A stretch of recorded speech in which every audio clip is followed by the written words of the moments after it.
कहानी शुरू होती है एक ट्राइब यानी कबीले को दिखाते हुए। ये लोग स्नो माउंटेन्स पर रहते थे और जंगली हाथियों का शिकार किया करते थे। वो जंगली हाथी पहाड़ों पर काफी कम आया करते थे और सम टाइम तो वो बिल्कुल भी नहीं आया करते थे, जिसकी वजह से इन कबीले वालों को भूखा मरना पड़ता था। और इस बात को लेकर सब कबीले वाले काफी अपसेट होते हैं। वहाँ पर एक सीनियर लेडी होती है और सब कबीले वाले उसे माँ कहते हैं। माँ के पास ये एबिलिटी थी कि वो सॉल से बातें किया करती थी। असल में उन्हें एक लड़की मिलती है। इस लड़की का नाम एवरेट होता है और कबीले का एक लड़का जिसका नाम डिले होता है। डिले एवरेट को काफी लाइक करने लग गया था। डिले के फादर के पास एक व्हाइट रॉड भी था, क्योंकि जब भी वो लोग शिकार पर जाया करते थे सबसे पहले वो ही शिकार किया करते थे। डिले के फादर डिसाइड करते हैं कि वो एक जर्नी पर जाएंगे। फिर एक रात वो अपने फ्रेंड को कहते हैं कि मुझे जाना पड़ेगा, लेकिन तुम मुझसे प्रॉमिस करो कि इस बारे में कोई भी बात तुम किसी को नहीं बताओगे और ना ही ये रीजन बताओगे कि मैं यहाँ से क्यों गया हूँ। वो अपना व्हाइट रॉड अपने फ्रेंड को देकर वहाँ से निकल जाते हैं। डिले के फादर के जाने के बाद सब लोग डिले को काफी परेशान करने लगे थे कि तुम्हारे फादर भाग गए हैं, क्योंकि सब समझ रहे थे कि उसके फादर डर कर भाग गए हैं, मगर रियलिटी कुछ और ही थी जो कोई भी नहीं जानता था सिवाय उनके फ्रेंड के। एवरेट और डिले दोनों खुद को काफी अकेला फील करते हैं और उन्हें किसी के सहारे की जरूरत होती है, तो उन दोनों की फ्रेंडशिप हो जाती है। टाइम गुजरने के साथ साथ वो एक दूसरे को पसंद करने लगे थे। काफी साल गुजर चुके थे। एवरेट और डिले भी अब बड़े हो चुके थे। एक बार फिर से वो जंगली हाथी इनके इलाके में आते हैं। ये फैसला किया जाता है कि जो सबसे पहले शिकार करेगा उसकी शादी एवरेट से करवा दी जाएगी और वो व्हाइट रॉड भी उसे मिल जाएगा और तो और उसे कबीले का लीडर बना दिया जाएगा। एवरेट डिले से कहती है कि चलते हैं हम यहाँ से, फिर हम शादी कर लेंगे। डिले कहता है कि नहीं, मैं नहीं भागूंगा जैसे मेरे फादर भाग गए, और देखना मैं ही जंगली हाथी का शिकार करूंगा और तुमसे ही शादी करूंगा। सब कबीले के लोग जंगली हाथियों का शिकार करने के लिए चले जाते हैं। एक काफी बड़े जंगली हाथी को वो एक जाल में फंसाने में कामयाब हो जाते हैं, लेकिन वो हाथी रस्सियों को तोड़कर भाग जाता है, लेकिन स्टील जाल उसकी बॉडी में फंसा हुआ था। सारे कबीले वाले उस जाल को पकड़ लेते हैं। हाथी तेजी से भाग रहा होता है और सबको जाल छोड़ना पड़ता है। सिर्फ डिले का हाथी अब तक जाल में अटका हुआ था। हाथी डिले को घसीटते हुए माउंटेन्स के टॉप पर ले आता है। वहाँ पर लाकर वो हाथी डिले पर अटैक कर देता है, लेकिन डिले उस हाथी को एक रॉड मारता है जिससे उसे कोई भी फर्क नहीं पड़ता और वो एक बार फिर से डिले पर अटैक कर देता है। फिर डिले एक और रॉड उस हाथी को मारता है और इस बार वो हाथी मर जाता है। इतनी ही देर में सारे कबीले वाले भी वहाँ पर पहुँच जाते हैं। वो देखते हैं कि डिले ने अकेले ही इतने बड़े हाथी को मार डाला है। ये देखकर सब लोग काफी खुश होते हैं। डिले को वो व्हाइट रॉड दे दिया जाता है और फैसले के अकॉर्डिंग एवरेट उसे सौंप दी जाती है और डिसाइड किया जाता है कि इन दोनों की शादी होगी। लेकिन डिले एक बात को सोचकर काफी वरीड होता है, क्योंकि सब सोच रहे थे कि डिले ने जाल को नहीं छोड़ा था, लेकिन रियलिटी तो ये थी कि उसने भी जाल छोड़ दिया था। वो तो उसका हाथ उसमें अटका रहा। इसी वजह से वो उस व्हाइट रॉड को रिटर्न कर देता है। वो एवरेट को कहता है कि मैंने उस हाथी को नहीं मारा है, बल्कि वो मेरी रॉड में अटक गया था और इसीलिए मैंने वो व्हाइट रॉड रिटर्न कर दिया है। उस व्हाइट रॉड को उसने छोड़ दिया, इट्स मीन कि उसने एवरेट को छोड़ दिया, क्योंकि एवरेट उसी को मिलती जिसने हाथी का शिकार किया। इस बात से एवरेट उससे नाराज हो जाती है और उन दोनों में सेपरेशन हो जाती है। नो डाउट वो दोनों एक दूसरे से बहुत प्यार करते थे, मगर वो ट्रेडिशन से कनेक्टेड थे। उसी रात कुछ घोड़े पर सवार लोग उनके कबीले पर अटैक कर देते हैं और कबीले के काफी मेल्स और फीमेल्स को प्रिजनर बनाकर अपने साथ ले जाते हैं और उन प्रिजनर्स में एवरेट भी शामिल थी। लेकिन डिले और उसके कुछ साथी बच जाते हैं। डिले कहता है कि मैं अपने कबीले के लोगों और एवरेट को बचाकर जरूर वापस ले आऊंगा। डिले का साथी बोलता है कि उन खतरनाक माउंटेन से कोई भी वापस नहीं आता। डिले कहता है कि जिन लोगों ने अटैक किया है वो भी तो वहीं से आए थे। वो डिसाइड करता है कि मैं उनका पीछा करूंगा। इसके बाद डिले उन लोगों और उनके घोड़ों के पैरों के निशानों को फॉलो करते हुए आगे बढ़ता है। डिले के साथ उसके कुछ साथी भी होते हैं, लेकिन जो उनकी जर्नी थी वो काफी टफ थी और तो और खुद को और उन लोगों की जान बचाकर वापस आना काफी डिफिकल्ट था। लेकिन डिले और उसके साथी किसी भी चैलेंज को एक्सेप्ट करने के लिए तैयार थे, क्योंकि उन्होंने अपने लोगों को सही सलामत वापस लेकर आना था। वो कॉन्टिन्यूसली दिन रात अपने सफर में ही गुजारते हैं।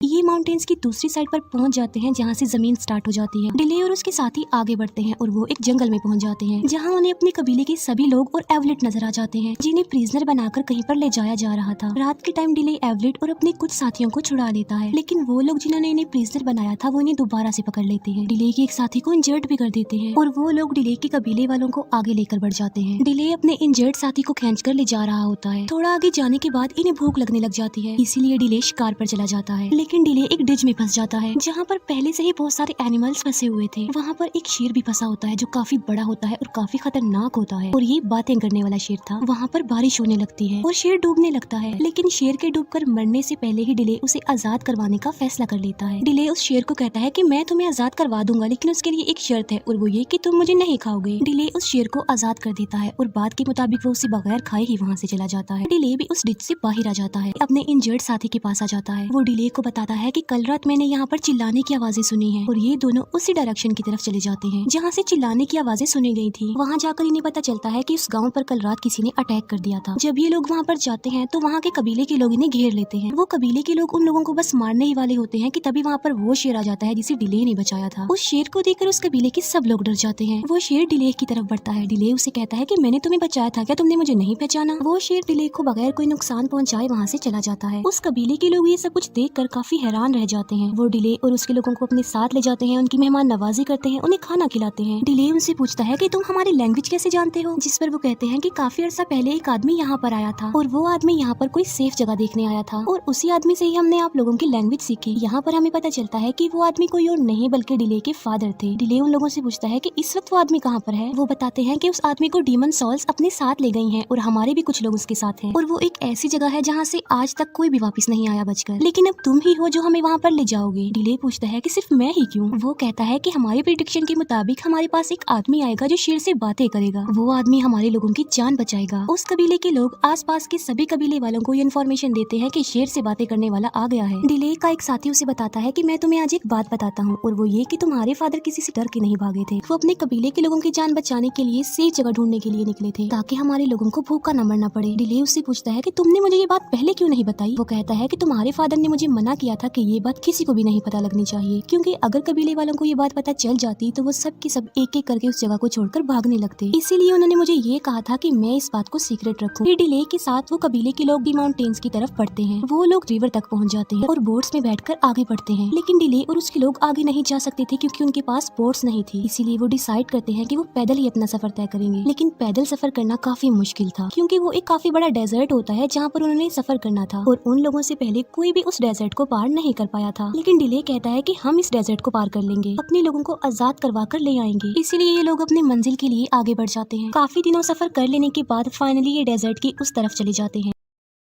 ये देखते हैं कि वहाँ पर काफी बड़े बड़े पिरामिड्स बनाए जा रहे हैं। लोगों को गुलाम बनाकर यहाँ लाने का मकसद ये है ताकि उनसे काम लिया जा सके पिरामिड्स बनाने में। वहाँ पर उन लोगों की तादाद भी बहुत ज्यादा होती है और उनके गुलामों की तादाद उनसे ज्यादा होती है। ये लोग अपने लीडर को गॉड कहते हैं। ये लोग अपने बारे में कहते हैं कि ये लोग आसमान से उड़कर आए हैं। उनका गॉड कभी भी उनके सामने अपना फेस रिवील नहीं करता, बल्कि वो हमेशा पर्दों में रहता है। इनका गॉड बस अपने लोगों को ऑर्डर्स देता है। उन ऑर्डर्स में एक ये भी कि इन गुलामों से जल्दी काम करवाओ। डिले और दूसरे कबीले का सरदार जो कि डिले का साथ देने के लिए यहाँ पर आया था, ये दोनों मिलकर गुलामों के टेंट में चले जाते हैं। इन लोगों के सामने एक आदमी को लाया जाता है जो कि ब्लाइंड था। वो आदमी डिले को बताता है कि 3 में से सिर्फ एक गॉड ही जिंदा रह गया है। डिले पूछता है कि उसे कैसे मारा जा सकता है। वो कहता है कि गॉड डरता है एक ऐसे इंसान से जिसकी बॉडी पर एक खास किस्म की निशानी होगी और वो निशानी ऐसी है जैसे आसमान पर दिखने वाले विजिबल निशान होते हैं। प्रेडिक्शन के मुताबिक वो आदमी सब कबीले वालों को, सब गुलामों को बचाएगा। डिले से पूछा जाता है कि क्या तुम्हारी बॉडी पर ऐसा कोई निशान है? इस बात का डिले कोई आंसर नहीं करता। डिले को यहाँ पर ये भी पता चल जाता है कि उसके फादर की डेथ हो गई है और उन लोगों ने ही उन्हें मारा है जो उसके कबीले वालों को गुलाम बनाकर यहाँ पर लेकर आ गए हैं। इसके बाद डिले और उसका साथी अपने लोगों के पास आ जाते हैं, लेकिन वो कुछ लोगों की नजरों में आ चुके थे और उन लोगों के बीच में फाइट हो जाती है। इस फाइट में डिले का साथी मारा जाता है। मरने से पहले वो डिले के फादर का व्हाइट रॉड डिले को दे देता है और अब डिले सबका रेवेंज लेना चाहता है। वो सब लोगों की जान बचाना चाहता है, उन्हें आजाद करवाना चाहता है। कुछ लोग देखते हैं कि एवरेट के हाथ पर चोट के निशान है और ये निशान बिल्कुल वही आसमान पर दिखने वाले विजिबल निशानों की तरह थे, यानी प्रेडिक्शन के मुताबिक वो निशानी एवरेट में पाई गई। उन निशानों को देखकर सब लोग काफी डर जाते हैं। एवलेट को वो लोग अपने गॉड के पास लेकर जाते हैं क्योंकि जिसके हाथ पर भी वो निशान होंगे वो लोगों को बचाएगा, उन्हें आजाद करवाएगा। वहाँ के लोग अपने गॉड को बताते हैं कि यहाँ पर एक शिकारी भी आ रहा है इसके पीछे। सुबह को डिले और उसके लोग अपने लोगों के पास जाने के लिए मजदूर बन जाते हैं। डिले के लोग जंग का ऐलान कर देते हैं। वहीं पर जंगली हाथी भी होते हैं जो इधर उधर भागने लगते हैं और वहाँ पर हलचल मच जाती है। गॉड बोलता है कि एवलेट को बाहर ले जाओ, अगर इसके बावजूद भी वो लेबर ना रुके तो बेशक एवलेट को मार डालना। ऐसा ही किया जाता है और एवलेट को बाहर ले जाया जाता है, लेकिन डिले और उसके लोग एवलेट को देखकर रुक जाते हैं। तभी वहाँ पर गॉड आ जाता है उनका और सब लोग झुक जाते हैं। गॉड का एक आदमी सबको कहता है कि जो भी इस लड़की को यहाँ से लेकर जाना चाहता है वो इसे यहाँ से ले जाए हमेशा के लिए, और हम वादा करते हैं कि इस बार हम उसे नहीं रोकेंगे। डिले बोलता है कि मैं एवलेट को तो ले जाता हूँ, लेकिन मेरे बाकी साथियों का क्या होगा? गॉड बोलता है कि अब वो हमारे गुलाम है, अब वो हमारे लोग हैं। इसीलिए डिले उनकी ये बात मानने पर इनकार कर देता है। वो उस व्हाइट रॉड को गॉड की तरफ फेंकता है और व्हाइट रॉड गॉड के आर पार हो जाता है। डिले कहता है कि देखो तुम सब, वो भी हमारी तरह एक इंसान था, उसे भी तकलीफ होती थी और अब देखो वो मर गया है। और तभी दोनों कबीलों के बीच एक वॉर स्टार्ट हो जाती है और इस जंग में डिले के लोग जीत जाते हैं। लेकिन कबीले का वो आदमी जो उन लोगों को प्रिजनर बनाकर यहाँ पर लाया था, वो एवलेट को एक तीर मार डालता है जिससे एवलेट मर जाती है। बदले में डिले उस आदमी को भी मार डालता है जिसने एवलेट पर तीर मारा था। डिले अपने कबीले वालों को और बाकी सबको यहाँ पर बचाने आया था, लेकिन उसने इस दौरान अपने बहुत करीबी लोगों को खो दिया। माँ जो कि दूर से उन सबको देख रही होती है, उन्हें अपनी पावर्स दे रही होती है। यहाँ पर माँ अपनी जान की कुर्बानी देकर एवलेट की जान वापस ले आती है। एवलेट दोबारा से जिंदा हो जाती है। जाने से पहले दूसरे कबीले के वो लोग जिन्होंने इन्हें पनाह दी थी, वो डिले को कुछ बीज देते हैं। वो डिले को कहते हैं कि तुम्हारे फादर चाहते थे कि तुम इन बीजों को अपनी जगह पर लेकर जाओ और इन्हें वहाँ पर उगाओ। डिले बिल्कुल ऐसा ही करता है। वो अपनी जगह पर जाकर इन बीजों को उगा देता है और वहाँ पर पौधे लगने लगते हैं। अब के बाद इन्हें कभी भी भूख का सामना नहीं करना पड़ेगा और ना ही ये भूखे मरेंगे। और बस यहीं पर ये मूवी एंड हो जाती है। Thank you for watching.